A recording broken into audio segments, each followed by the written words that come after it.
Buenas tardes, vamos a resolver el taller número 1 que debía ser entregado al final del día de hoy. La actividad a desarrollar decía lo siguiente: el gerente de una tienda de retail con sucursal en Temuco, preocupado por las ventas que se han visto afectadas por la contingencia sanitaria actual, ha planificado potenciarlas a través de plataformas digitales, dado que su empresa no ha logrado repuntar en ese ámbito y la competencia le ha ganado clientes. Antes de tomar alguna medida, el gerente requiere aplicar una encuesta, ¿cierto? Aquí viene la información relevante, probabilística a través de un muestreo aleatorio simple. Lo importante del método de muestreo, ¿cierto? A sus clientes, aplicada por correo electrónico, a los que pedirá valoren los 3 aspectos que él considera los más importantes en el proceso de venta online mediante una escala de Likert de 7 puntos. Entonces ellos pedirán valorar los 3 aspectos, ¿cierto? A través de una escala de Likert de 7 puntos.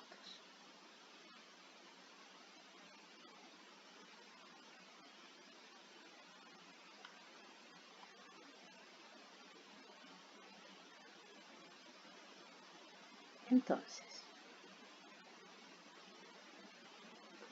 el marco muestral se adjuntaba, ¿verdad?, al taller y nos pedían, lo primero, indicar las variables en estudio y su naturaleza. Las variables claramente eran el aspecto de la venta online que estaban valorando, ¿cierto?, que era una de las variables. Cualquiera de los 3 aspectos, por eso la variable eran los aspectos. Variable cualitativa nominal, ¿cierto? Porque uno era el aspecto del tipo de pago, la facilidad de entrega, y el otro era si la página era amigable. Bien, y la otra variable que está involucrada aquí eran directamente las valoraciones de los distintos aspectos, ¿cierto?, que eran en escala de Likert, por lo tanto correspondía a una variable cualitativa ordinaria. Bien, en el apartado B nos pedían identificar la unidad muestral, el elemento y la población involucrada en el estudio. Claramente la unidad y el elemento en este caso eran los mismos, que eran los clientes de la empresa, a los que en el fondo le iba a aplicar la encuesta, y la población eran todos los 113 clientes, ¿cierto?, que en el fondo componen también el marco muestral. En el apartado C nos piden determinar el tamaño óptimo de muestra para estimar la valoración promedio, y aquí está un poco la clave de la actividad de este apartado, ¿cierto? Se quería estimar la valoración promedio hecha por los clientes de la empresa en los 3 aspectos estudiados, con una confianza del 94% y un error de 0,38 puntos. Sabiendo que la varianza de la muestra piloto analizada, que fue de 105 individuos, la varianza fue de 0,49 puntos al cuadrado. Entonces, recapitulando, como queremos hacer una estimación del promedio utilizando un muestreo aleatorio simple, la fórmula requerida para el tamaño de muestra sería esta, y la información que tenemos disponible es esta, ¿verdad? Ya sabemos la varianza, el tamaño de la población, el tamaño de la muestra piloto, el nivel de confianza y el margen de error. Con toda esta información ya podemos hacer los cálculos. Si se fijan, el único indicador que no tenemos, que debemos calcular, es el punto T, y el punto T, el punto crítico, estaba dado por n-1 grado de libertad, ¿cierto?, para alfa medios de 0,03. Por lo tanto, si lo iban a buscar a cualquiera de las aplicaciones que hemos visto, el punto sería 1,902. Por lo tanto, con eso ya podemos reemplazar en la fórmula y tenemos el resultado de 11,073 exactamente y aproximadamente entonces 12 clientes. Para conseguir entonces la estimación del promedio en estas condiciones, ¿no? Con un 94% de confianza y un margen de error de 0,38. En el apartado B nos pedían seleccionar la muestra, por lo tanto debíamos utilizar alguna de las herramientas de selección aleatoria, incluso hemos visto la de la calculadora o cualquiera de los que están disponibles en la red. Por lo tanto, mi selección aleatoria son estos 12 individuos. Aquí está cada uno trasladado con sus respectivas calificaciones en los tres aspectos. ¿De acuerdo? Recuerden que seleccionan a un individuo y lo seleccionan con toda la información de todas las variables que están en el instrumento. Ese era el apartado D, simplemente seleccionar la muestra. Y en el apartado E nos pedían, con la muestra seleccionada anteriormente, ¿cierto?, estimar las valoraciones promedio de los tres aspectos analizados. Por lo tanto, si tomábamos el aspecto 1, el promedio daba 6,3, el aspecto 2, 6,5 y el aspecto 3, 5,9.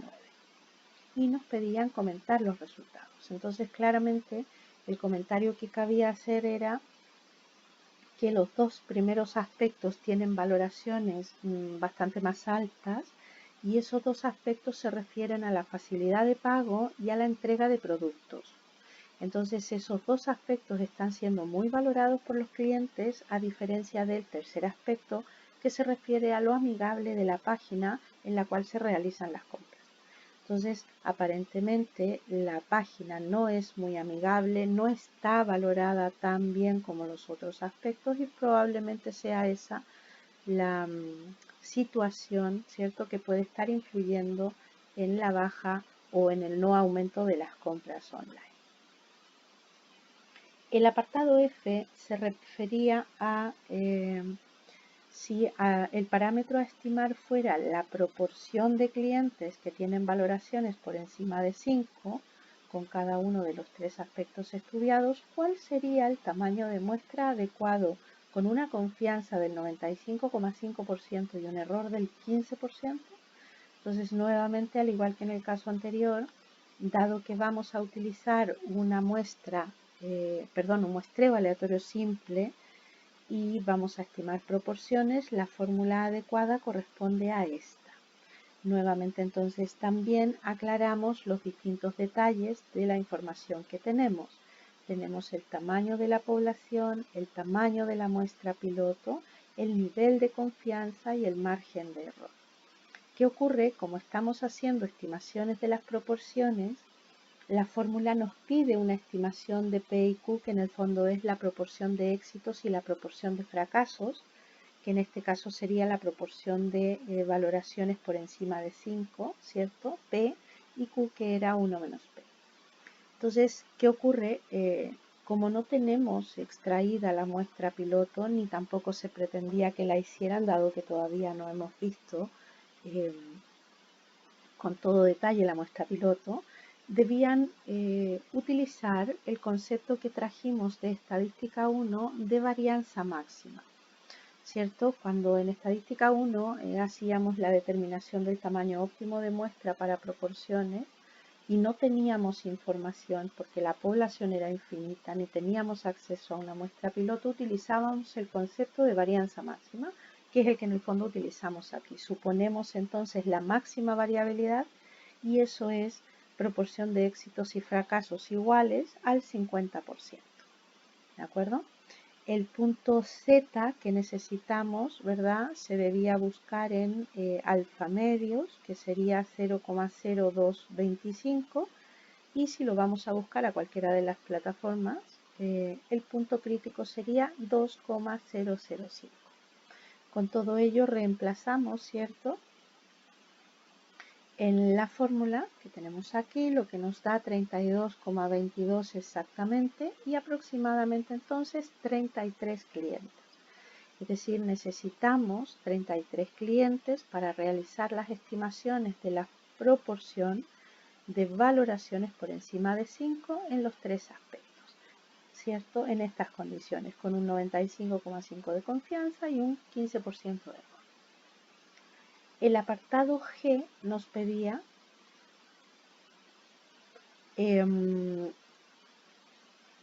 encontrar la muestra, es decir, seleccionar a los 33 clientes. Mi selección de los 33 clientes está aquí, obviamente cada uno con sus respectivas valoraciones a los tres aspectos analizados. Y nuestra última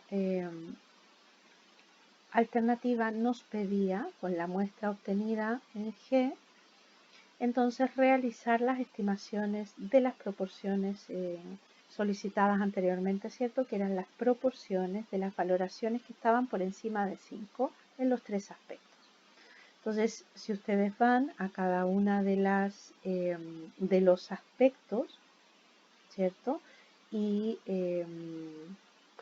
verifican el número de individuos que han valorado por encima de 5, el primer aspecto está dado por 26 de los 33 individuos, lo que equivale a un 78,8%.